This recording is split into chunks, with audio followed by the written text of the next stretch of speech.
नमस्कार मित्रांनो, मी प्रसाद प्रकाश गायकवाड। माझे शिक्षण मास्टर इन कम्प्युटर सायन्स झालेले आहे। मी एक कम्प्युटर इंजिनियर आहे आणि एका IT कंपनीमध्ये जॉब करतो। मागील 7 वर्षापासून मी शेअर मार्केटमध्ये काम करतोय। दररोज ट्रेडिंग करतो, शेअर मार्केटवरती प्रशिक्षण देतो आणि दररोज YouTubeवरती नवनवीन व्हिडिओ शेअर मार्केटवरती अपलोड करतो। त्याचबरोबर एकदम सोप्या मराठी भाषेमध्ये मी इंट्राडे ट्रेडिंगवरती एक पुस्तक सुद्धा लिहिलेले आहे, ते लवकरच मी प्रकाशित करणार आहे। हे सर्व करत असताना माझ्या 2 गोष्टी लक्षात आल्या। पहिली गोष्ट म्हणजे आपल्या मराठी लोकांना शेअर मार्केट शिकायचे आहे, ट्रेडिंग करायचे आहे, दररोज पैसे मिळवायचे आहेत, परंतु सुरुवात कुठून करायची हे समजत नाही।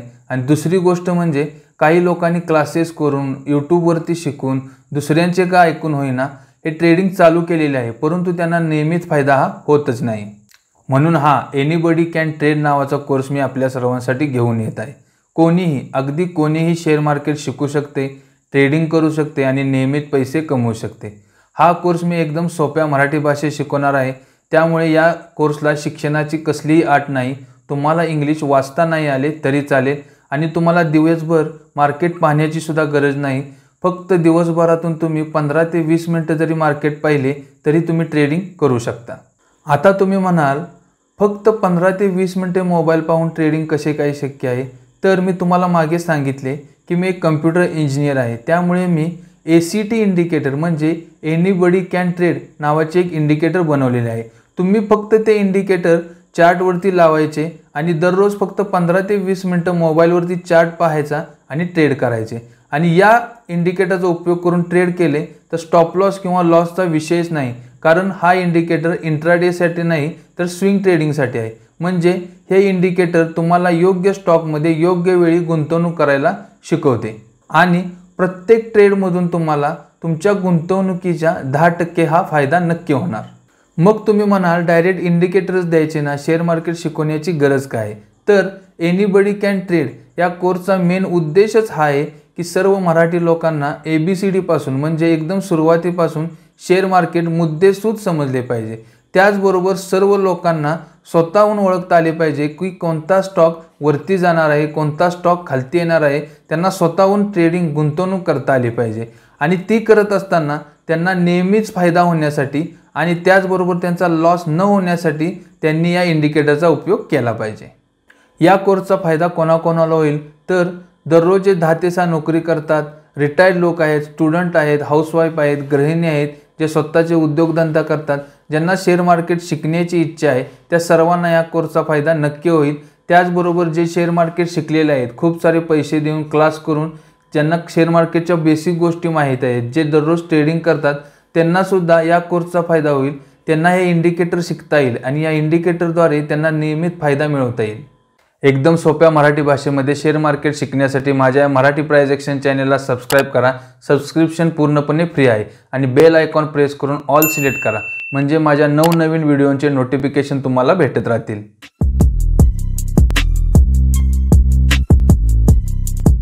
आता आपण या एनीबडी कॅन ट्रेड कोर्सला सुरुवात करू। या पहिल्या तासामध्ये आपण शेअर मार्केटचे मूलभूत घटक म्हणजे शेअर मार्केटची ABCD एकदम सुरुवातीपासून आपण सुरुवात करू। आणि तुम्ही पहिल्यांदा हे लक्षात घेतले पाहिजे की हा कसलाही सट्टा बाजार नाही। कोणाचेही ऐकून, मित्रांचे ऐकून, ब्रोकरांचे ऐकून आपण कसल्याही प्रकारचे ट्रेडिंग करणार नाही। जर तसे आपण केले तर आपण नक्की सट्टा लावतोय हे नक्की आहे, परंतु आपण तसे करणार नाही। आपण स्वतःहून सर्व काही समजून घेणार आहोत, स्वतःहून ट्रेडिंग गुंतवणूक करायला शिकणार आहोत। आणि पहिले हे डोक्यातून काढून टाका की खूप शिकलेले लोक म्हणजे BCom CA असे लोक शेअर मार्केटमध्ये ट्रेडिंग करू शकतात, तर तसे नाही। न शिकलेल्या लोकांनी सुद्धा मोठमोठ्या कंपनी उभा केल्या आहेत की ज्याच्यामध्ये आता आपण ट्रेडिंग करणार आहोत। त्यामुळे खूप शिकलेल्या लोकांचाच हा पर्व आहे, हे पहिले डोक्यातून काढून टाका। व्यवस्थितरित्या शेअर मार्केट समजून घेणे गरजेचे आहे। या शेअर मार्केटमध्ये पैसे गुंतवण्याची आणि ट्रेडिंग करण्याची गरज काय आहे? तर आपल्यासारखे सर्वसामान्य लोक आपले साठवलेले पैसे गुंतवतात, कारण त्यामधून आपल्याला 4 पैसे फायदा भेटेल, आपल्या मुलांच्या भविष्याची तरतूद होईल, आपले जीवन सुरळीत होईल, म्हणून आपण पैसे गुंतवतो। त्यासाठी आपण बँकांमध्ये FD करतो, RD करतो, सोन्यामध्ये, जागेमध्ये पैसे गुंतवतो। बँकमध्ये जर FD केली तर आपल्याला एका वर्षाला 5% व्याज मिळते, म्हणजे जर आपण 10,000 रुपये एका वर्षासाठी बँकमध्ये ठेवले तर आपल्याला जास्तीत जास्त 500 रुपये आत्ता सध्या भेटतात, परंतु महागाई ही जवळपास 15 ते 20% वाढत आहे. शेअर मार्केटमध्ये आपण साठवलेले पैसे गुंतवले तर नक्कीच आपण FD आणि RD पेक्षा जास्त फायदा मिळवू शकतो. परंतु हे रिस्की आहे का? तर हो, हे रिस्की आहे, परंतु अशक्य नाही. आपण एकदम सिस्टमॅटिकली व्यवस्थितरित्या शेअर मार्केटमध्ये पैसे गुंतवले तर आपण ती रिस्क कमी करू शकतो आणि जास्तीत जास्त फायदा मिळवू शकतो. ते कसे ते पाहू. तर हा चार्ट पहा, हा सेन्सेक्सचा चार्ट आहे. सेन्सेक्स, निफ्टी हे सर्व काही डिटेलमध्ये आपण पुढे शिकणार आहोत. हा शेअर मार्केटचा आपणाला अंदाज देतो. या चार्टवरून आपणाला असे लक्षात येते की शेअर मार्केट हळूहळू वरतीच जात आहे, म्हणजे वाढत आहे. सेन्सेक्स 1998 मध्ये चालू झाला, आज 2022 साल आहे, म्हणजे जवळपास 20 ते 22 वर्षामध्ये सेन्सेक्सची किंमत 3,000 पासून आता त्याची किंमत जवळपास 55,000 आहे. यामधून समजून घेण्याचा मेन मुद्दा हा आहे की तुम्ही 3,000 रुपये 2000 साली बँकमध्ये FD करून म्हणजे फिक्स्ड डिपॉझिट करून ठेवले असते तर त्याचे तुम्हाला 2022 साली जास्तीत जास्त 6 पट म्हणजे 20,000 रुपये भेटले असते. परंतु तेच 3,000 रुपये तुम्ही जर शेअर मार्केटमध्ये गुंतवले असते तर तुम्हाला जवळपास 55,000 रुपये भेटले असते. तुम्ही इथे पाहू शकता, शेअर मार्केट रिस्की जरी असले, ते खाली जरी आले, शेअर्सच्या किमती कमी जरी झाल्या तर त्या पुन्हा वाढतात, त्या कधीच झिरो होत नाहीत. म्हणजे जास्त कालावधीचा विचार केला तर तुम्ही शेअर मार्केटमधून FD पेक्षा जास्त पैसे कमवू शकता. आता SBI मध्ये, बँक ऑफ इंडियामध्ये असल्या राष्ट्रीयकृत बँकामध्ये आपण आपले पैसे ठेवतो, त्यापेक्षा त्याच पैशांचे SBIचे शेअर्स घेतले. या मोठमोठ्या बँका काय करतात, फ्युचर फंड, पेन्शन फंडवाले काय करतात, हे सर्व पैसे शेअर मार्केटमध्ये गुंतवतात आणि स्वतः 20 ते 30% फायदा घेतात आणि आपणाला ते 5% देतात. आता तुम्ही म्हणाल का हा सट्टा आहे? हा जर सट्टा असता तर हा झिरो झाला असता आणि आपले संपूर्ण पैसे बुडले असते. यासाठी तुम्हाला योग्य कंपनीचा शेअर्स ओळखता आला पाहिजे आणि त्याला खरेदी करण्याची योग्य वेळ ओळखता आली पाहिजे. हे संपूर्ण आपण या कोर्समध्ये शिकणार आहोत. आता आपण पाहू हे शेअर मार्केट बनवण्याची म्हणजे ही जी ट्रेडिंग सिस्टीम आहे, शेअर्स खरेदी विक्री करण्याची गरज का भासली. आपण एकदम सुरुवातीपासून म्हणजे ABCD पासून पाहू. तुम्ही काय करा, वही आणि पेन घ्या. हे शेअर मार्केट शिकत असताना काही शब्दांचा अर्थ तुम्हाला समजणे गरजेचे आहे. त्याचा अर्थ मी तुम्हाला एकदम सोप्या भाषेत सांगणार आहे आणि तो स्क्रीनवरती सुद्धा येईल. ते तुम्ही लिहून ठेवा, म्हणजे त्याचा तुम्हाला फायदा होईल. एका व्यक्तीने किंवा काही लोकांनी मिळून एका कंपनीची स्थापना केली तर ती कंपनी उभा करणारे जे सर्व लोक आहेत ते त्या कंपनीचे मालक आहेत. त्यांनाच आपण मार्केटच्या भाषेत प्रमोटर असे म्हणतो. प्रमोटर म्हणजे कंपनी स्थापन करणारी व्यक्ती किंवा व्यक्तींचा ग्रुप, त्या सर्वांनाच आपण प्रमोटर्स म्हणणार. आता ती कंपनी जर फायद्यात चालली असेल, प्रमोटरना आपली कंपनी अजून मोठी करायची आहे, त्यासाठी आणखीन पैशांची त्यांना गरज आहे, म्हणून ते अजून काही लोकांना आपल्या कंपनीमध्ये पैसे गुंतवायला सांगणार आणि जे लोक गुंतवणूक करतील त्यांना कंपनीला होणाऱ्या फायद्यामधून त्यांना थोडासा हिस्सा देणार. म्हणजे कंपनीमध्ये शेअर देणार, एक शेअर सर्टिफिकेट देणार. प्रत्येक शेअर सर्टिफिकेटची एक किंमत प्रमोटरने मिळून डिसाईड केलेली असते. म्हणजे प्रत्येक शेअर सर्टिफिकेटची किंमत प्रमोटरांनी ठरवलेली असते आणि लोक जेवढे रुपये गुंतवतील तेवढ्या रुपयांचे त्यांना शेअर सर्टिफिकेट दिले जातात. गावाकडील एखादे उदाहरण घ्यायचे झाल्यास, गावाकडे एखादी नवीन पतसंस्था निघाली तर त्याचे शेअर्स विकले जातात. म्हणजे पैसे गुंतवल्याबद्दल ते लोकांना शेअर सर्टिफिकेट देतात. त्या शेअर सर्टिफिकेटवरती संपूर्ण माहिती लिहिलेली असते. तो किती रुपयाचा शेअर्स आहे, कोणाच्या नावाचा आहे, याच्यावरती ती संपूर्ण माहिती त्याच्यावर लिहिलेली असते. शेअर सर्टिफिकेट म्हणजे काय, तर एक कागद ज्याच्यावरती संपूर्ण माहिती लिहिलेली असते. हा पहा, एक SBIचा 1994 सालचा शेअर सर्टिफिकेट आहे. त्याच्यावर एका शेअर्सची किंमत किती आहे ते सुद्धा लिहिलेले आहे, 10 रुपये आहे. Registration number, certificate number, share घेणाऱ्या व्यक्तीचे नाव, नंबर ऑफ शेअर हेल्ड म्हणजे या व्यक्तीने SBIचे किती शेअर्स घेतले आहेत, तर इथे 50 शेअर्स घेतलेले आहेत. म्हणजे हा 500 रुपयाचे शेअर्स आहेत आणि शेअर्स खरेदी केलेली तारीख 25 फेब्रुवारी 1994 आहे. शेअर सर्टिफिकेट म्हणजे काय, असा एक कागदी पुरावा ज्याच्यावर सर्व माहिती लिहिलेली असते आणि जे लोक कंपनीचे शेअर्स विकत घेतात त्यांना कंपनीचे शेअर्स होल्डर म्हणतात. म्हणजे ज्या ज्या लोकांकडे कंपनीचे शेअर्स आहेत त्यांना त्या कंपनीचे शेअर होल्डर्स म्हणतात. जर त्या कंपनीमध्ये 200 पेक्षा कमी शेअर होल्डर असतील तर त्या कंपनीला प्रायव्हेट लिमिटेड कंपनी म्हणतात. म्हणजे प्रायव्हेट लिमिटेड कंपनीमध्ये जास्तीत जास्त 200 शेअर होल्डर्स असतात. जर कंपनीमध्ये 200पेक्षा जास्त शेअर होल्डर्स हवे असतील, प्रमोटरना अजून आपल्या कंपनीसाठी पैशांची गरज असेल, तर कंपनी प्रायव्हेट लिमिटेडमधून पब्लिक लिमिटेडमध्ये ट्रान्सफर करावी लागते. मग कंपनीला आणखीन लोकांना आपले शेअर्स विकता येतील आणि त्याबद्दल त्यांना आपले शेअर सर्टिफिकेट देता येतील. आता तुम्ही म्हणाल, कंपनीला आणखीन पैशांची गरज का भासते? तर काही जुने कर्ज फेडण्यासाठी, नवीन प्रॉडक्ट लॉन्च करण्यासाठी, नवीन प्लांट टाकण्यासाठी, कंपनी मोठी करण्यासाठी पैसे लागतातच ना. मग तुम्ही म्हणाल, कंपनी बँकाकडून का कर्ज घेत नाहीत? कंपनी बँककडून कर्ज घेत नाही कारण त्यावर त्यांना खूप व्याज द्यावे लागणार आणि शेअर होल्डरांना नफा झाला तरच त्यामध्ये हिस्सा म्हणजे वाटा द्यावा लागणार. शेअर होल्डरांना फायदा कशा प्रकारे होतो हे आपण पुढे डिटेलमध्ये पाहणारच आहोत. आता कंपनीला खूप पैशांची गरज आहे. कंपनी अजून मोठी करायची आहे आणि देशातील प्रत्येक व्यक्तीला आपल्या कंपनीमध्ये सहभागी होण्याचा चान्स द्यायचा आहे. यालाच शेअर मार्केट म्हणतात. या शेअर मार्केटमध्ये कोणीही कोणत्याही कंपनीचे शेअर्स घेऊ शकतो, म्हणजे कोणत्याही कंपनीमध्ये आपले पैसे गुंतवू शकतो. कोणालाही आपल्या कंपनीचे शेअर्स खरेदी करता यावेत यासाठी कंपनी शेअर मार्केटमध्ये आणावे लागणार. शेअर मार्केटमध्ये आणावे लागणार म्हणजे कंपनीची नोंद एक्सचेंजेसमध्ये करावी लागणार. एक्सचेंजेस म्हणजे काय? ज्या सरकारमान्य संस्था आहेत त्या काय करतात? एक्सचेंज करतात, म्हणजे कंपनीचे शेअर्स लोकांमध्ये एक्सचेंज करतात. सध्या एवढंच लक्षात घ्या, असे 3 एक्सचेंजेस आहेत. पहिली आहे NSE नॅशनल स्टॉक एक्सचेंज, दुसरी आहे BSE बॉम्बे स्टॉक एक्सचेंज आणि तिसरी आहे MSEI, त्यालाच MCX म्हणजे मल्टी कमोडिटी स्टॉक एक्सचेंजेस सुद्धा म्हणतात. तर या सर्व सरकारमान्य संस्था एक्सचेंजेस आहेत. याच्यामध्ये कंपनीची नोंद करावी लागणार. नोंद केल्यानंतर कोणीही त्या कंपनीचे शेअर्स एक्सचेंजकडून घेऊ शकते. आता पाहू सर्वसामान्य लोकांना म्हणजे तुम्हा आम्हाला एक्सचेंजमध्ये नोंद असलेल्या एखाद्या कंपनीचे शेअर विकत कशा प्रकारे घ्यायचे, म्हणजे त्या कंपनीच्या शेअरची ट्रेडिंग कशा प्रकारे करायची. तर आपणाला त्या एक्सचेंजला कळवावे लागेल की अमुक कंपनीचे शेअर्स आम्हाला विकत घ्यायचे आहेत. हे त्या एक्सचेंजला कळवण्यासाठी आपणाला ट्रेडिंग अकाउंटची आवश्यकता आहे. ट्रेडिंग अकाउंट म्हणजे असे अकाउंट ज्याच्यावरून आपण एक्सचेंजना खरेदी आणि विक्रीचे ऑर्डर पाठवणार. ट्रेडिंग अकाउंटमध्ये तुम्हाला NSE आणि BSE मध्ये नोंद असलेल्या सर्व कंपनी दिसतील. त्यामधील हवी ती कंपनी सिलेक्ट करायची आणि बाईंग ऑर्डर म्हणजे खरेदीची ऑर्डर पाठवायची. ही ऑर्डर कुठून पाठवायची, कशी पाठवायची हे सर्व तुम्हाला मी मोबाईलवरती प्रॅक्टिकल करून शिकवणार आहे.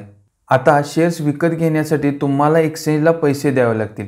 ते पैसे तुम्हाला ट्रान्सफर करण्यासाठी तुमचे सेव्हिंग बँक अकाउंट असणे गरजेचे आहे आणि ते बँक अकाउंट तुम्हाला ट्रेडिंग अकाउंटला लिंक करावे लागेल, म्हणजे जोडावे लागेल. त्यामुळे काय होईल, तुम्ही बाय ऑर्डर प्रेस केली की ऑटोमॅटिकली पैसे एक्सचेंजला ट्रान्सफर होतील.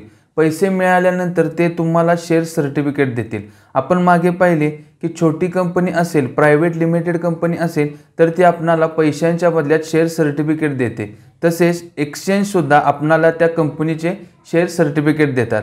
परंतु हे शेअर सर्टिफिकेट कोणताही कागदी पेपर नसून एक इलेक्ट्रॉनिक डिजिटल पेपर असतो, यालाच डीमॅट म्हणतात. आणि हे इलेक्ट्रॉनिक शेअर्स म्हणजे डीमॅट आपल्याला स्टोअर करून ठेवण्यासाठी, साठवून ठेवण्यासाठी डीमॅट अकाउंट असण्याची गरज आहे. म्हणजे शेअर मार्केटमध्ये ट्रेडिंग करण्यासाठी आपल्याला 3 अकाउंटची गरज आहे. पहिले म्हणजे ट्रेडिंग अकाउंट, ट्रेडिंग करण्यासाठी ट्रेडिंग अकाउंट, खरेदी आणि विक्री करण्यासाठी आपल्याला ट्रेडिंग अकाउंटची गरज आहे.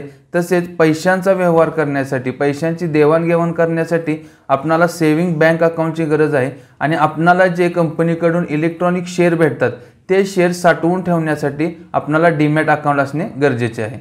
सेव्हिंग बँक अकाउंट आपणा सर्वांना माहीतच आहे, आपण ते कोणत्याही बँकमध्ये ओपन करू शकतो. परंतु ट्रेडिंग आणि डीमॅट अकाउंट आपण दोन्ही अकाउंट एकाच ब्रोकरमध्ये ओपन करू शकतो. ब्रोकर म्हणजे कोण? की दलाल, जे आपल्या आणि एक्सचेंजेसमधील पैशाच्या आणि शेअरच्या व्यवहाराचे काम करतात. आता आपण दोन्ही अकाउंट ब्रोकरमध्ये सुद्धा ओपन करू शकतो किंवा हे तिन्ही अकाउंट म्हणजे सेव्हिंग अकाउंट, ट्रेडिंग अकाउंट आणि डीमॅट अकाउंट हे तिन्ही अकाउंट आपण एखाद्या बँकमध्ये सुद्धा ओपन करू शकतो. परंतु त्याचे चार्जेस फी जास्त असतात. त्यामुळे काय करायचे, सेव्हिंग बँक अकाउंट एका बँकमध्ये ओपन करायचे आणि ट्रेडिंग आणि डीमॅट अकाउंट एखाद्या ब्रोकरमध्ये ओपन करायचे. आता एंजल, झिरोदा, अपस्टॉक्स यांसारख्या दलालांची, ब्रोकरांची गरज का भासते? तर हे ब्रोकर आपणाला ट्रेडिंग प्लॅटफॉर्म उपलब्ध करून देतात। म्हणजे हे ब्रोकर आपणाला मोबाईलवरती ट्रेडिंग करण्यासाठी ॲप्लिकेशन उपलब्ध करून देतात, त्याचबरोबर कम्प्युटरवरून ट्रेडिंग करण्यासाठी वेबसाईट उपलब्ध करून देतात। यांच्या थ्रू आपण बाय आणि सेल ऑर्डर प्लेस करू शकतो। आपण बाय आणि सेल ऑर्डर प्लेस केल्यानंतर त्या ब्रोकरांच्या अकाउंटला म्हणजे डीमॅट आणि ट्रेडिंग अकाउंटला जे सेविंग बँक अकाउंट लिंक केलेले असते त्याच्यावरून पैसे NSE BSE ला ट्रान्सफर केले जातात आणि पैसे ट्रान्सफर झाल्यानंतर एक्सचेंज आपणाला त्या बदल्यात शेअर सर्टिफिकेट ट्रान्सफर करते। ते शेअर सर्टिफिकेट आपल्या डीमॅट अकाउंटमध्ये स्टोअर केले जातात आणि जर आपण एखादा शेअर सेल केला तर आपल्या डीमॅट अकाउंटमधून शेअर सर्टिफिकेट एक्सचेंजला ट्रान्सफर केले जातात आणि आपला जो फायदा किंवा नफा असेल ते पैसे आपल्या एक्सचेंज थ्रू आपल्या सेविंग बँक अकाउंटला ट्रान्सफर केले जातात। जर आपल्या दैनंदिन जीवनामध्ये व्यवहारांमध्ये फसवणूक झाली, फ्रॉड झाला तर आपण पोलिसांकडे कंप्लेंट करतो। पोलिसांचे जसे काम आहे की आपले जीवन व्यवस्थितरित्या सुरळीत पार पडले का नाही हे पाहायचे, तसेच आपल्या शेअर मार्केटमधील सर्व पैशांच्या आणि शेअरच्या व्यवहारांमध्ये कसलाही फ्रॉड न होऊ देणे ही जबाबदारी सेबीची आहे। सेबी म्हणजे काय? Security and exchange board of India. म्हणजे ही एक अशी संस्था आहे जी या सर्व व्यवहारावर नियंत्रण ठेवते। थोडक्यात म्हणायचं तर सेबी शेअर मार्केटमधील पोलिसाचं काम करते। आपण मागे पाहिले कंपनीला पैशाची गरज भासल्यानंतर आपल्या फायद्यासाठी बिनव्याजी पैसे मिळावे म्हणून ते आपले शेअर्स विकतात। मग शेअर्स विकत घेणाऱ्या शेअर्स होल्डरना त्याचा कसा फायदा होतो ते आता आपण पाहू। सर्वांना माहीत आहे की बँकमध्ये पैसे गुंतवले तर आपणाला त्या पैशावरती व्याज मिळते आणि आपला फायदा होतो। बँकमध्ये पैसे ठेवले म्हणजे आपण FD केली तर त्या पैशावरती आपणाला व्याज मिळते, त्याला इंटरेस्ट म्हणतात। हे इंटरेस्ट म्हणजे एक व्याजदर असतो जो फिक्स असतो। आत्ता सध्या तो व्याजदर जवळपास वार्षिक 5 ते 6% इतका आहे। म्हणजे 10,000 रुपये जर आपण 1 वर्षासाठी ठेवले तर आपणाला जास्तीत जास्त 500 ते 700 रुपये त्याच्यावरती मिळणार आणि ह्या जो इंटरेस्ट आहे याच्यावरती आपणाला इन्कम टॅक्स सुद्धा लागतो। आणि जर आपण आपले पैसे शेअर मार्केटमध्ये गुंतवले म्हणजे एखाद्या कंपनीचे शेअर्स विकत घेतले तर त्या शेअर्सवरती आपणाला डिव्हिडंड भेटते। डिव्हिडंड म्हणजे काय? ती कंपनी स्वतःला झालेल्या नफ्यातील छोटासा हिस्सा पैसे डिव्हिडंडच्या स्वरूपात आपल्या शेअर्स होल्डरना देते। FD वरती व्याज देणे म्हणजे इंटरेस्ट देणे हे बँकांना जसे बंधनकारक आहे तसे प्रत्येक कंपनींना आपल्या शेअर होल्डर्सना डिव्हिडंड देणे हे बंधनकारक नाही। काही कंपन्या देतात, काही कंपन्या देत नाहीत आणि इंटरेस्ट रेट प्रमाणे याचा रेट सुद्धा काही फिक्स नसतो। किती डिव्हिडंड द्यायचा हे सर्वस्व त्या कंपनीच्या प्रमोटर्सवरती अवलंबून असते। इंटरेस्टला जसा इन्कम टॅक्स लागतो तसेच 10 लाखाच्या आतमध्ये जर डिव्हिडंड मिळाला असेल तर त्याच्यावरती इन्कम टॅक्स लागत नाही, परंतु 10 लाखपेक्षा जास्त डिव्हिडंड जर भेटला तर त्याच्यावरती 10% प्रमाणे डिव्हिडंडवरती इन्कम टॅक्स लागतो। ऐकले असेल अमुक अमुक कंपनीने 100% डिव्हिडंड दिला म्हणजे काय? आता आपण शेअर मार्केट थोडे खोलात पाहू।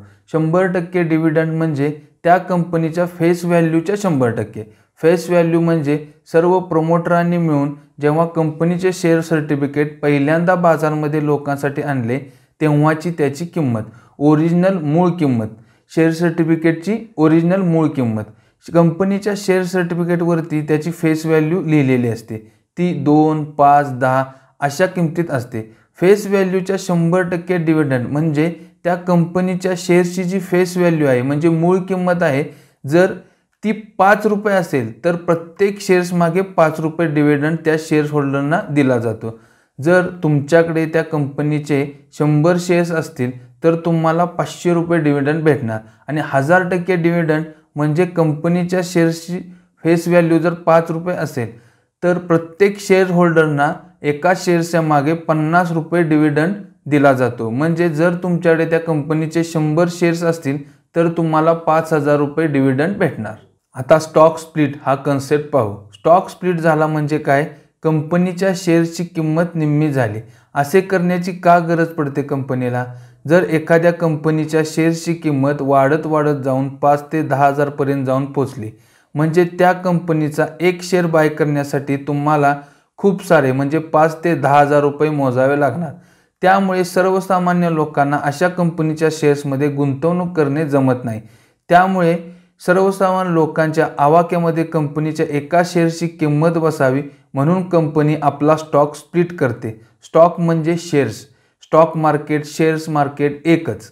कंपनी स्टॉक स्प्लिट करते म्हणजे आपल्या एका शेअरची किंमत निम्मी करते।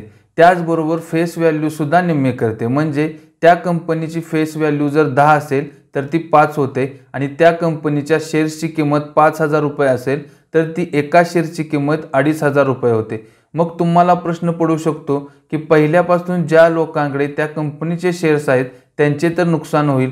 त्यांनी 5,000 रुपयाने जर एक शेअर्स घेतला असेल तर त्याची किंमत 2,500 झाली ना.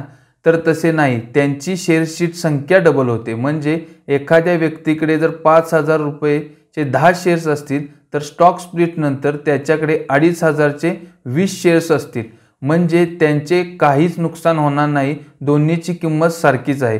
स्टॉक स्प्लिट झाल्यानंतर त्या कंपनीच्या शेअर्स होल्डर्सला नक्की फायदा होतो, कारण शेअर्सची किंमत कमी झाल्यामुळे भरपूर लोक त्याच्यामध्ये गुंतवणूक करतात आणि जास्त लोकांनी गुंतवणूक केल्यामुळे ऑटोमॅटिकली त्या कंपनीच्या स्टॉकची किंमत हळूहळू वाढते. आता पाहू बोनस. बोनस हा शब्द आपल्यातील भरपूर जणांनी ऐकलेला आहे. बोनस म्हणजे आपणाला मिळणारा अधिकचा फायदा. बोनस हा कन्सेप्ट शेअर मार्केटमध्ये सुद्धा आहे. कंपनी आपल्या शेअर होल्डर्सना ठराविक कालावधीनंतर बोनस सुद्धा जाहीर करते, म्हणजे फ्रीचे शेअर्स देते. याच्यामध्ये 2 डेट येतात. पहिली डेट म्हणजे अनाउन्समेंट डेट, अशी तारीख ज्या दिवशी कंपनी बोनस देणार आहे हे जाहीर करते. जाहीरनाम्यात कंपनीने असे नमूद केलेले असते की एकाच 10 बोनस देणार आहे, म्हणजे प्रत्येक 10 शेअर्स मागे एक फ्री शेअर भेटणार आहे. जर तुमच्याकडे 10 शेअर्स असतील तर तुम्हाला एक शेअर फ्रीमध्ये मिळेल. आणि दुसरी म्हणजे रेकॉर्ड डेट, अशी तारीख ज्या दिवशी हे जे फ्रीचे शेअर्स आहेत ना ते शेअर्स होल्डरच्या डीमॅट अकाउंटमध्ये जमा होणार. आपण जास्त खोलामध्ये जाणार नाही. शेअर मार्केटमध्ये पोहण्यासाठी म्हणजे गुंतवणूक करण्यासाठी जेवढे महत्त्वाचे आहे, जेवढे समजण्याची गरज आहे, तेवढ्याच गोष्टी, तेवढेच कन्सेप्ट आणि तेवढेच पॉईंट आपण पाहणार आहे. जास्त खोलात जाऊन आपण कन्फ्यूज होणार नाही. आत्तापर्यंत आपण काय पाहिले की एखादी कंपनी शेअर मार्केटला जर नोंदवली जाते तर ती कशी नोंदवली जाते, त्याचे शेअर्स आपल्याला विकत घ्यायचे असतील तर आपल्याकडे कोणकोणते अकाउंट असणे गरजेचे आहे. आता आपण समजून घेऊ. जेव्हा आपण एखादा शेअर्स बाय करणार तेव्हा तो शेअर्स आपणाला NSE आणि BSE कडून येणार की डायरेक्ट कंपनीकडून येणार, आणि आपली रक्कम म्हणजे जे आपले जे पैसे आहेत ते डायरेक्ट NSE BSE ना डायरेक्ट जाणार की आपल्या कंपनीना जाणार. याच सर्व प्रोसेसला सिक्युरिटी मार्केट म्हणतात. या सिक्युरिटी मार्केटचे 2 प्रकार पडतात. एक म्हणजे प्रायमरी मार्केट आणि दुसरे म्हणजे सेकंडरी मार्केट. आता इकडे थोडे जास्त लक्ष द्या. पहिले पाहू प्रायमरी मार्केट. प्रायमरी मार्केट म्हणजे जर एक कंपनीला आपले शेअर सर्वसामान्य पब्लिकसाठी शेअर मार्केटमध्ये घेऊन यायचे असेल तर ती कंपनी एक्सचेंजमध्ये रजिस्टर करावी लागते. पहिल्यांदाच आपली कंपनी एक्सचेंजमध्ये नोंदवावी लागते. त्यासाठी त्या कंपनीला आपला IPO घेऊन मार्केटमध्ये यावे लागते. इथे आपण IPO हा कन्सेप्ट शिकणार आहोत. IPO म्हणजे इनिशियल पब्लिक ऑफर. इनिशियल म्हणजे पहिल्यांदाच, पब्लिक म्हणजे जनतेसाठी, ऑफर म्हणजे जाहिरात. पहिल्यांदाच ही कंपनी लोकांसाठी आपले शेअर्स बाजारामध्ये घेऊन येत आहे. तुम्ही ऐकले असेल की मागे आत्ताच LICने आपला IPO लॉन्च केला, म्हणजे LICने पहिल्यांदाच आपले शेअर्स सर्वसामान्य जनतेसाठी बाजारामध्ये आणलेले आहेत. आणि जेव्हा एखादी कंपनी IPO घेऊन येते तेव्हा पब्लिक डायरेक्ट त्या कंपनीकडून शेअर्स खरेदी करतात. अजून ती कंपनी एक्सचेंजमध्ये नोंद झालेली नसते, त्यामुळे व्यवहार हा डायरेक्ट कंपनीबरोबर होतो. यालाच प्रायमरी मार्केट म्हणतात. हे अशा प्रकारे कंपनी आपल्या IPOची जाहिरात लोकांपर्यंत पोहोचवते. ही LIC कंपनीची IPOची जाहिरात आहे. याच्यामध्ये ही सर्व माहिती कंपनीने दिलेली आहे. IPO डेट 4 ते 9 मे 2022, म्हणजे 4 ते 9 मेच्या दरम्यान तुम्ही कंपनीच्या शेअरसाठी अप्लाय करू शकता, म्हणजे अर्ज करू शकता. प्राइस बँड म्हणजे आपण अर्ज करताना LICच्या एका शेअरची किंमत 902 ते 949च्या दरम्यान जे आपणाला योग्य वाटते ते आपण टाकून अर्ज करू शकतो. तुम्ही 902 सुद्धा टाकू शकता, 949 सुद्धा टाकू शकता. इश्यू साईज म्हणजे टोटल LIC कंपनीने किती शेअर्स बाजार म्हणजे किती रुपयाचे शेअर्स बाजारमध्ये आणले. 21,008.48 करोड रुपयेचे शेअर्स बाजारमध्ये कंपनी घेऊन आली होती. त्यामधील एका शेअरची किंमत 902 ते 949च्या दरम्यान असणार आहे. म्हणजे तुम्ही विचार करू शकता की कंपनी किती जास्त रुपयाचे शेअर्स बाजारमध्ये घेऊन आली होती. आणि मार्केट लॉट 15 शेअर, म्हणजे तुम्ही LIC कंपनीचे शेअर्स अप्लाय करताना तुम्ही एका शेअर्सला अप्लाय करू शकत नाही, तर तुम्हाला लॉट घ्यावा लागणार. म्हणजे कमीत कमी 15 शेअर्स तरी घ्यावे लागणार किंवा 15च्या पटीत म्हणजे 15 शेअर्स, 30 शेअर्स, 45 शेअर्स तुम्हाला घ्यावे लागणार। एका शेअर्सची किंमत जर आपण इथे 950 रुपये जरी धरली तर 950 गुणिले 15 म्हणजे कमीत कमी 14,250 रुपये तुम्हाला गुंतवावे लागणार। आणि तुम्ही इथे पाहू शकता फेस व्हॅल्यू सुद्धा दिलेली आहे जी 10 रुपये आहे। आपण मागे फेस व्हॅल्यू सुद्धा शिकलेलो आहोत। फेस व्हॅल्यू कोण ठरवते तर प्रमोटर्स मिळून फेस व्हॅल्यू ठरवतात आणि या फेस व्हॅल्यूच्या प्रमाणातच कंपनी आपणाला डिव्हिडंड देणार, म्हणजे या 10 रुपयाच्या प्रमाणातच LIC आपणाला डिव्हिडंड देणार। आता IPO मध्ये तुमच्या आमच्यासारखे सर्वसामान्य लोकच फक्त अप्लाय करतात का तर नाही। अर्ज करणाऱ्यांमध्ये मुख्यतः 3 प्रकार आहेत। पहिला प्रकार म्हणजे RII रिटेल इंडिव्हिज्युअल इन्व्हेस्टर्स, तुमच्या आमच्यासारखे सर्वसामान्य लोक जे IPO साठी अप्लाय करतात ते याच्यामध्ये येतात। दुसरी आहेत HNI high net worth individuals, high net worth म्हणजे भरपूर पैसे असणारे लोक, जे लोक 2 लाखपेक्षा जास्त रक्कम IPO मध्ये गुंतवतात ते लोक या प्रकारामध्ये येतात। आणि तिसरा प्रकार आहे QIBs, QIBs म्हणजे क्वालिफाईड इन्स्टिट्यूशनल बायर्स, म्हणजे या मोठमोठ्या ज्या म्युच्युअल फंड, पेन्शन फंडच्या ज्या कंपन्या आहेत ज्यांच्याजवळ लोकांनी गुंतवलेला भरपूर पैसा आहे, तो त्या कंपन्या तोच पैसा शेअर मार्केटमध्ये म्हणजे IPO मध्ये गुंतवतात आणि त्यामधून जास्तीत जास्त रिटर्न मिळवतात आणि 4 ते 5% रिटर्न्स लोकांना देतात।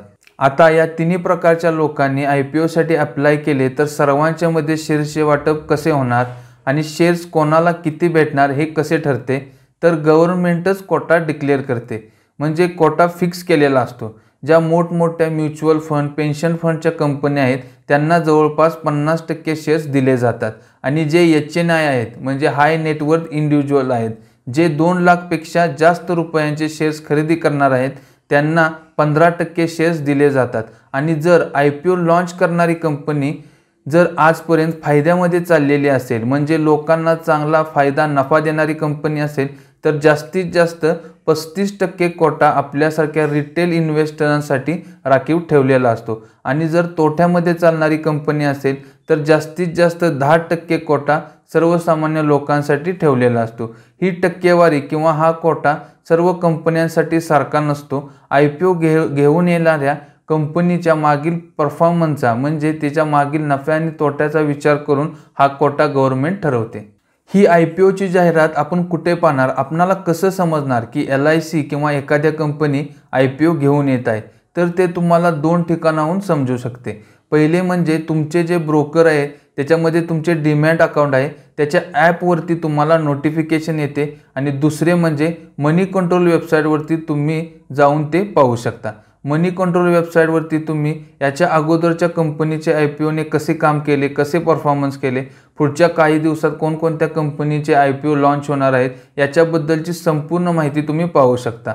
आता हा IPO आणि प्रायमरी मार्केट कन्सेप्ट अजून डिटेलमध्ये समजून घेण्यासाठी आपण एक वेबसाईट पाहू ज्याचे नाव आहे moneycontrol.com। आपल्यातील भरपूर जणांना या वेबसाईटबद्दल माहीत असेल। अशी ही moneycontrol.com नावाची वेबसाईट आहे। या वेबसाईटवरती शेअर मार्केटबद्दलची संपूर्ण माहिती तुम्हाला भेटून जाईल।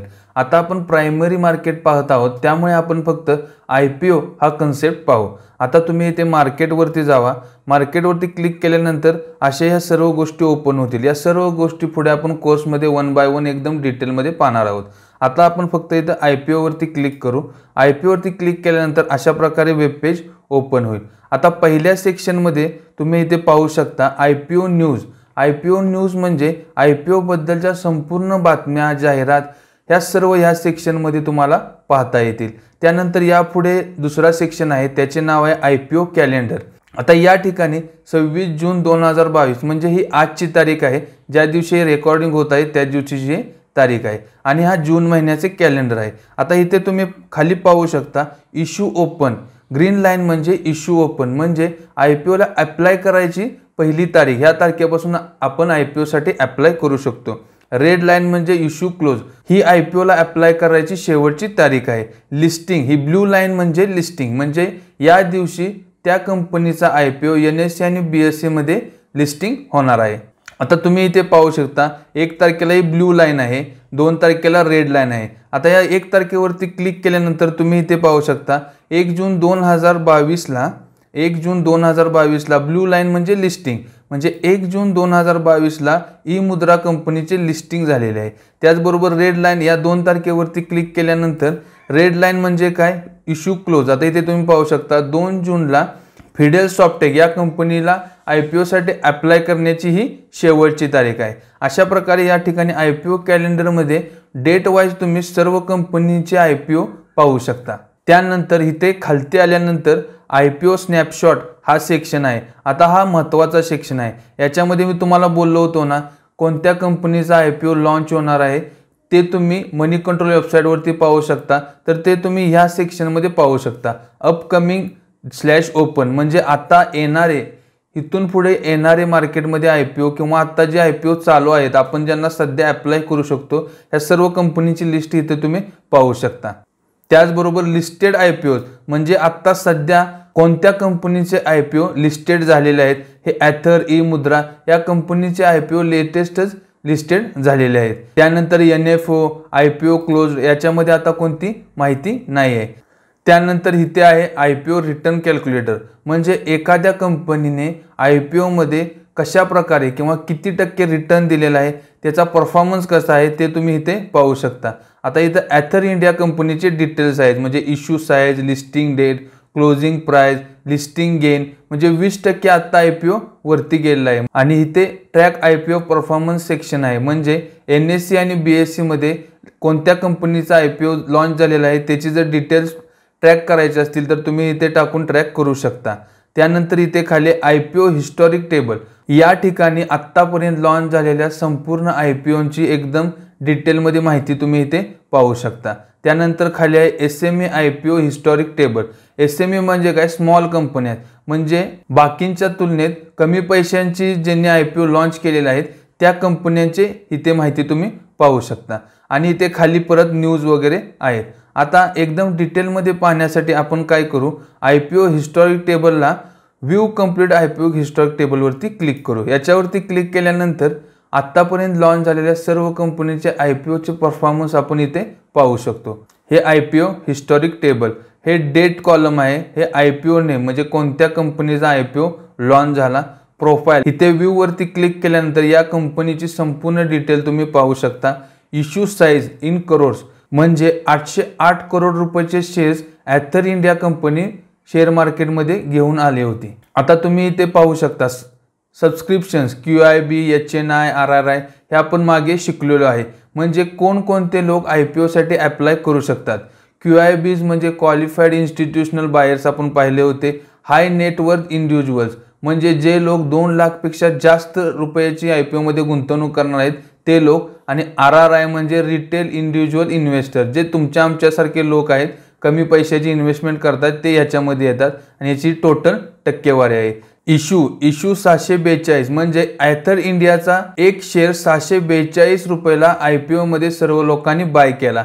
लिस्टिंग ओपन 784 म्हणजे ज्या दिवशी लिस्ट झाला त्याच दिवशी त्या शेअरची किंमत 642 वरून डायरेक्ट 784 रुपये झाली, म्हणजे 642 रुपयाला सर्व लोकांनी IPO मध्ये अप्लाय केले आणि ज्या दिवशी लिस्ट झाला त्याच दिवशी डायरेक्ट तो शेअर 784 ला ओपन झाला आणि लिस्टिंग क्लोज म्हणजे त्या दिवशी तो शेअर 776 रुपयाला क्लोज झाला। लिस्टिंग गेन पर्सेंटेज 20%, म्हणजे तो शेअर्स आता 20% वाढलेला आहे। इश्यू झाल्यापासून आतापर्यंत 20% वाढलेला आहे आणि आता सध्या त्याची प्राइस 764 रुपये आहे। CMP म्हणजे करंट मार्केट प्राइस, आता सध्या ॲथर इंडियाच्या एका शेअरची किंमत 764 रुपये आहे आणि करंट गेन 19%, म्हणजे आता सध्या तो शेअर 19% वरती आहे आणि लिस्टिंग झाला त्या दिवशी तो शेअर 20% वरती होता।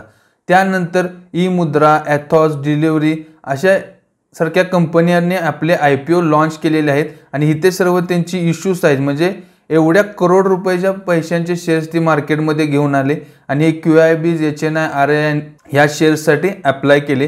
ही त्यांची इश्यू किंमत, म्हणजे या किमतीला IPO मध्ये सर्वांनी तो शेअर्स बाय केलेला आहे। लिस्टिंग ओपन म्हणजे ज्या दिवशी शेअर्स NSE आणि BSE ला लिस्ट झाला, शेअर मार्केटमध्ये आला, तुमच्या आमच्यासाठी ट्रेडिंग करण्यासाठी आला, त्याच दिवशी त्या शेअरची किंमत एवढी होती आणि लिस्टिंग क्लोज म्हणजे ज्या दिवशी लिस्ट झाला त्या दिवशी या किमतीला तो क्लोज झाला आणि आत्ता सध्या त्यांची काय किंमत आहे ते इथे तुम्ही पाहू शकता।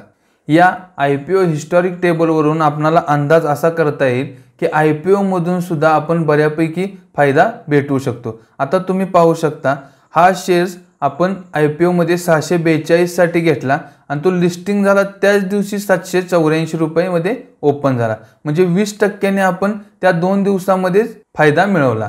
त्यानंतर हा शेअर 256 ला आपण बाय केला IPO मध्ये, तो लिस्टिंग झाला 255 ला। आता इथे तुम्ही पाहू शकता इथे तोटा झालेला आहे, म्हणजे आपण IPO मध्ये अप्लाय केला त्याला 878 रुपयाला आणि ओपन झाला 808 रुपयाला, म्हणजे इथं 8% आपला तोटा झाला। अशा प्रकारे इथं सर्व कंपन्या दिलेल्या आहेत आणि या कंपन्याची संपूर्ण IPO ची माहिती इथे तुम्हाला दिलेली आहे। आता या कंपनीची एकदम डिटेलमध्ये माहिती पाहण्यासाठी तुम्ही या व्ह्यू वरती क्लिक करा। व्ह्यू वरती क्लिक केल्यानंतर असे हे वेब पेज ओपन होईल। आता तुम्ही इथे IPO ची संपूर्ण डिटेल पाहू शकता। ॲथर इंडस्ट्रीज हे कंपनीचे नाव आहे। या कंपनीची सर्व माहिती म्हणजे ही कंपनी कोणता प्रॉडक्ट बनवते, मार्केटमध्ये त्याची काय सिच्युएशन आहे, त्याचं ॲड्रेस काय आहे, टेलिफोन नंबर काय आहे, ईमेल ID काय आहे, त्याची वेबसाईट, आपण इथे जाऊन त्या कंपनीबद्दलची संपूर्ण माहिती म्हणजे फंडामेंटल डिटेल्स आपण इथे पाहू शकतो। त्यानंतर नंबर ऑफ टाइम इश्यू सबस्क्राइब्ड म्हणजे NSE BSE मार्केटमध्ये ते कोणत्या डेटला आले। त्यानंतर इश्यू टर्म्स म्हणजे इश्यू प्राइस म्हणजे 610 ते 742 या प्राइसच्या दरम्यान आपण प्राइस टाकून IPO साठी अप्लाय करणार होतो। ॲप्लिकेशन पर शेअर्स म्हणजे 642 रुपयाने आपण त्यासाठी अप्लाय करणार होतो। मिनिमम इन्व्हेस्टमेंट म्हणजे कमीत कमी आपणाला 14,766 रुपये त्यामध्ये गुंतवावे लागणार। आपण 1-2 शेअर्स घेऊ शकत नाही।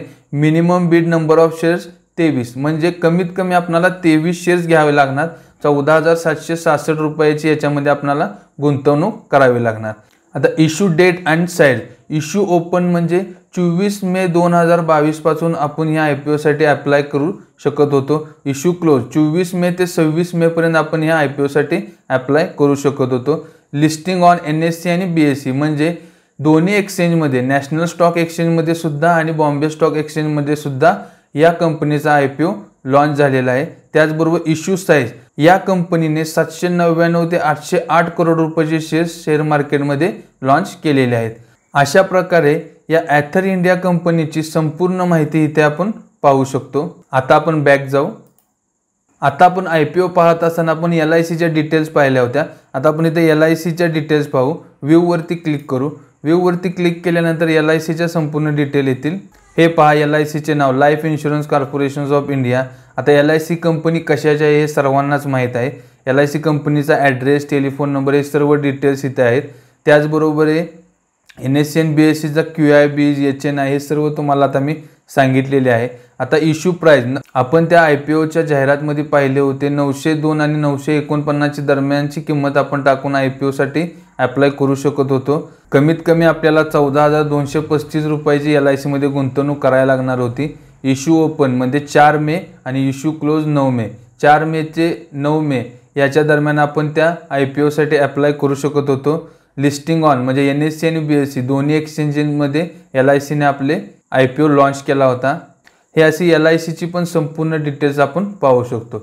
अशा प्रकारे moneycontrol.com या वेबसाईटवरती शेअर मार्केटबद्दलची, प्रायमरी मार्केट IPO बद्दलची संपूर्ण माहिती आपण पाहू शकतो। दुसऱ्या तासामध्ये राहिलेले शेअर मार्केटचे मूलभूत घटक, सेकंडरी मार्केट या सर्व गोष्टी आपण पाहू। तिसऱ्या तासामध्ये मार्केटच्या कोणकोणत्या सेगमेंटमध्ये आपण ट्रेडिंग करू शकतो, कोणकोणते ॲप, वेबसाईट वापरायची, मोबाईलवरती त्याचा कसा उपयोग करायचा, टेक्निकली मार्केटचा अभ्यास कसा करायचा ते पाहू। चौथ्या तासामध्ये मार्केटची योग्य दिशा कशी ओळखायची, एखादा स्टॉक वरती जाणार आहे की खालती येणार आहे तो कसा ओळखायचा, टेक्निकली मार्केटचा अभ्यास कसा करायचा हे पाहू। पाचव्या तासामध्ये गुंतवणूक करण्याचे प्रकार, ट्रेडिंगला सुरुवात कशी करायची, ट्रेडिंगच्या स्ट्रॅटेजीज ज्या 100% तुम्हाला ट्रेडमधून फायदाच देणार। आणि लास्ट 6व्या तासामध्ये मी बनवलेल्या Marathi price action ACT indicator म्हणजे एनीबडी कॅन ट्रेड इंडिकेटर चार्टवरती कसे लावायचे, त्याचा वापर कसा करायचा, त्याच्यानुसार कशा प्रकारे बाय करायचे, सेल करायचे, किती रुपये गुंतवले तर किती फायदा घ्यायचा, प्रत्येक ट्रेड केल्यानंतर आपली मानसिकता काय असली पाहिजे, कोणकोणत्या नियमांचे पालन करायचे, या सर्व गोष्टी एकदम डिटेलमध्ये आपण शिकणार आहोत. एकदम प्रॅक्टिकली आपण शिकणार आहोत. एकदम कमी फीमध्ये या सर्व गोष्टी मी तुम्हाला शिकवणार आहे. त्याचबरोबर मी स्वतः बनवलेले Marathi price action ACT indicator मी तुम्हाला देणार आहे. हा एनीबडी कॅन ट्रेड कोर्स केल्यानंतर शेअर मार्केटकडे बघण्याचा तुमचा दृष्टिकोनच बदलून जाईल. तुम्ही स्वतःहून गुंतवणूक करू शकाल, ट्रेडिंग करू शकाल आणि नियमित फायदा हा मिळवू शकाल. जर तुम्हाला हा कोर्स जॉईन करायचा असेल तर तुम्ही मला या मोबाईल नंबरवरती व्हॉट्सअप मेसेज करा, नाहीतर साधा मेसेज करा. तुम्हाला संपूर्ण माहिती मी देईन. नाहीतर या व्हिडिओच्या खाली जे व्हिडिओचे नाव आहे त्याच्या साईडला एक ॲरो आहे, त्या ॲरोवरती क्लिक करा. खाली एक लिंक ओपन होईल. त्या लिंकवरती क्लिक केल्यानंतर या कोर्सची संपूर्ण माहिती भेटून जाईल. या तासामध्ये शेअर मार्केटचे मूलभूत घटक बऱ्यापैकी मी कव्हर केलेले आहेत. अजून पक्क करण्यासाठी तुम्ही हा व्हिडिओ पुन्हा पाहू शकता. आणि तुम्हाला शेअर मार्केटच्या मूलभूत घटकांबद्दल, या कोर्सबद्दल काही शंका असेल तर कमेंट बॉक्समध्ये कमेंट करून कळवा. मी त्याचे उत्तर नक्की देईन. जर माझा हा व्हिडिओ आवडला असेल तर व्हिडिओला लाईक करा. हा व्हिडिओ तुमच्या फ्रेंड्स आणि फॅमिलीमध्ये शेअर करा. आणि अजूनपर्यंत माझ्या या चॅनलला सबस्क्राईब केले नसेल तर प्लीज सबस्क्राईब करा. सबस्क्रिप्शन पूर्णपणे फ्री आहे. आणि बेल आयकॉनवरती प्रेस करून ऑल सिलेक्ट करा, म्हणजे माझ्या नवनवीन व्हिडिओचे नोटिफिकेशन तुम्हाला भेटत राहतील. व्हिडिओच्या खालील ॲरोवरती क्लिक केल्यानंतर तुम्हाला डिस्क्रिप्शन दिसेल. पहिल्या सेक्शनमध्ये माझ्या सर्व कोर्सेस, वेबिनार्स दिसतील. त्या लिंकवरती क्लिक केल्यानंतर त्याची संपूर्ण माहिती तुम्हाला भेटून जाईल. त्याचे कॉन्टॅक्ट डिटेल्स आहेत, म्हणजे तुम्हाला शेअर मार्केटबद्दल आणखीन काही माहिती हवी असल्यास, सुरुवातीला काही हेल्पिंग हँड हवा असल्यास तुम्ही मला या नंबरवरती कॉन्टॅक्ट करू शकता.